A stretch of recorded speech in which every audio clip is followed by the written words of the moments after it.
السلام عليكم ورحمة الله وبركاته أعزائي المتابعين. برضو بنكمل في الفيديو اللي دايما وعدناكم بيه، إن بيكون فيديو يعني للتوعية، مش معلومة قانونية فأقول لك لو عملت كذا هتتعرض لكذا، ولكن بطبائع الأمور واحتكاكنا بالشغل في حاجات معينة بتجبرنا إن احنا نتكلم فيها لوجه الله.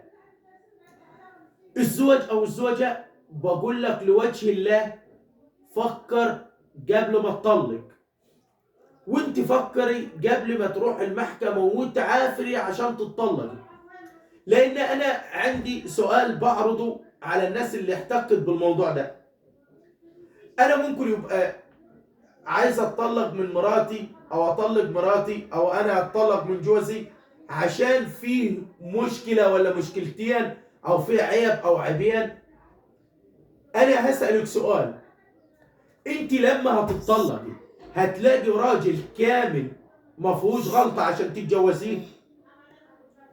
وهل اختيارك انت هيكون لك الصلاحيات بعد ما تتطلقي انك تتجوزي بكيفك وتنقي شخصية ما فيهاش غلطة؟ ما هو لو ما فيهوش غلطة ممكن يعني اعذريني لو خانتني اللغة مش هيجي الواحدة متطلقة.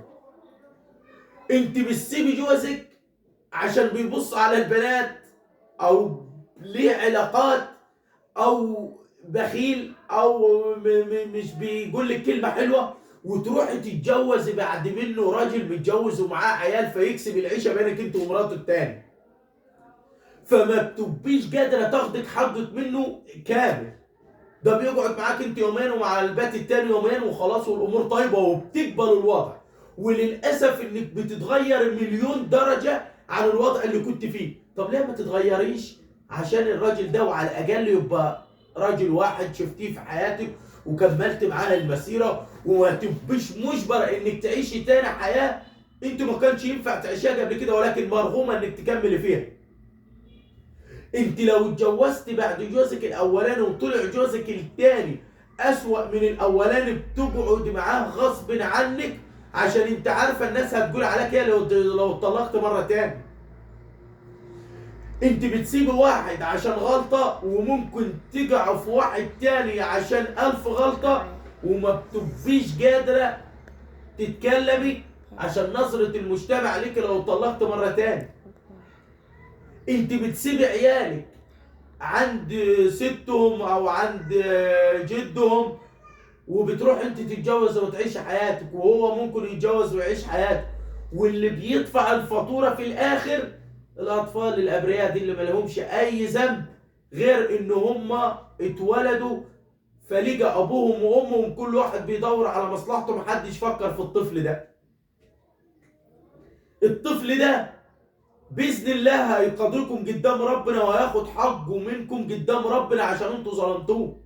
لو فشل في تعليم، لو فشل في حياته، لو طلع معقد، لو طلع عنده مشاكل نفسيه، لو طلع ايا كان الظروف اللي هيعيشها هيحاسبكم قدام ربنا عليها، لانه انتوا دورتوا على مصلحتكم الخاصه وما دورتوش على مصلحه الطفل ده. بصي لعيشتك بعد الطلاق، انت حتى خروج مش هتقدر تطلع من بيتك، لان انت دلوقتي لو طلعت مره على مره شوف منظور الناس لك هيبقى ايه، شوفي شكل الناس لك هيبقى ايه. انت اول نقطه خلاف، اول مرحله خلاف، لا انا عايز اتطلق، لا انا مش عايش معاه، لا انا لو اخر واحد في الدنيا مش عايش معاه، وبتتطلق وبترجع تعيش مع الاسوأ منه. فكروا الموضوع كبير وفي كلام كتير، ولو اتكلمت فيه مش فيديو ولا 2 ولا 3 هيقدروا يوصلوا اللي انا عايز اقوله، ولكن هما يعني كلمتين مختصرين لوجه الله وعشان نفسك وعشان اولادك. وطبعا الكلام للاتنين مش للزوجة بس ولا للزوج بس، احنا في مركب واحدة ومشتركين في المشروع مع بعض، وكل مننا هيتحاسب، كلكم راع وكلكم مسؤول عن رعيته. فعشان ما تبقاش خسرت دنيا وبكره وبعده ربنا يحاسبك على الطفل اللي ضيعته بين ايديك او بين ايديك. فانتظروا ان ربنا يحل المشكله اللي انتوا فيها اسهل من اللجوء للمحاكم، وانكم تخربوا بيتكم عشان نقطه صغيره وبتاع. حاولوا تحلوا مره والف. ما تقوليش انا حاولت، انا عملت المستحيل عشان اغير، وهو يقول لك انا عملت المستحيل عشان اغير. اصبر تاني، اصبر تاني وتالت ورابع، عشان يبقى قدام ربنا انت برأت ذمتك من الطرف التاني، وعشان الاولاد لوجه الله. فكروا قبل ما تلجأوا للطلاق. خدوا وقتكم، اقعد عند ما ابوكم مش عيب، بعد عنها شوية. ولكن لما ترسى على موضوع الطلاق فكر 1000 مرة، عشان بجد عواقبه مش سهلة زي ما انتوا فاكرين. انتظروني في فيديو جديد ومعلومة جديدة.